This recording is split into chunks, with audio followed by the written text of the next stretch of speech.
Le maintien quasiment assuré après leur victoire contre l'OM, les Bastiais ont ensuite sombré 4-0 à Toulouse. François Ciccolini attend une réaction de l'application et du sérieux face à des Stéphanois qui, eux, ont fait du sprint final une habitude, une spécialité fructueuse ces dernières saisons. Les Verts restent sur 3 victoires de suite et entendent poursuivre pour aller chercher le podium, ou tout du moins une place européenne. Les Verts restent sur 3 matchs de suite sans encaisser de but, mais vont être bousculés sur une action basique, un dégagement de Jean-Louis Leca, une déviation de l'ex-stéphanois Brandao. Brandao, on le retrouve, le ballon pour François Camano, le ballon piqué de Camano qui passe au-dessus de la cage de Stéphane Ruffier, parti à sa rencontre. Du jeu direct, c'est là d'où vient le salut des Corses qui, dans le jeu, ont du mal à réellement combiner et à mettre hors de position la défense stéphanoise plutôt solide. François Ciccolini, qui avait été furieux après la débâcle 4-0 à Toulouse, avait tensé ses joueurs, les qualifiant de fonctionnaires. Ce soir, il montre un petit peu plus sans être énormément dangereux ni flamboyant, tout comme les Stéphanois. La frappe cadrée de Coad était la seule alerte de cette première période.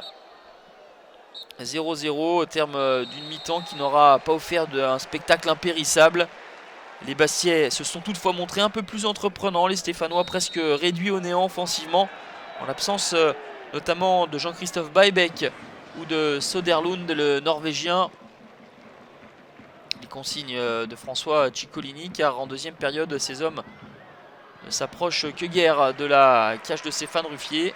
Et au contraire, les Stéphanois montent en régime progressivement. La frappe de Nolan Roux n'est pas excessivement dangereux, mais à contribution Jean-Louis Leca. Saint-Etienne commence à mettre de plus en plus le pied sur le ballon.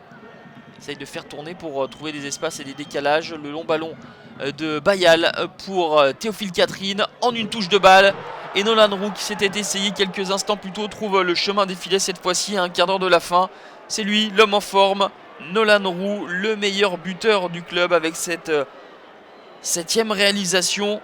Une vraie occasion, un but pour des Verts ultra réalistes. C'est le 3e but de Nolan Roux lors des 6 derniers matchs. L'ancien attaquant lillois devance Sébastien Schilacci légèrement trop court. Bastia va essayer d'égaliser, mais les offensives sont trop incertaines et trop brouillonnes. Ce ballon tout de même de Floyd Haïté va flirter avec le montant de Stéphane Ruffier. C'est insuffisant pour mettre en difficulté une équipe qui joue l'Europe. Petit match, courte victoire des Verts, mais ô combien importante. La 4e victoire de suite pour continuer à courir après l'Europe, voire même au podium.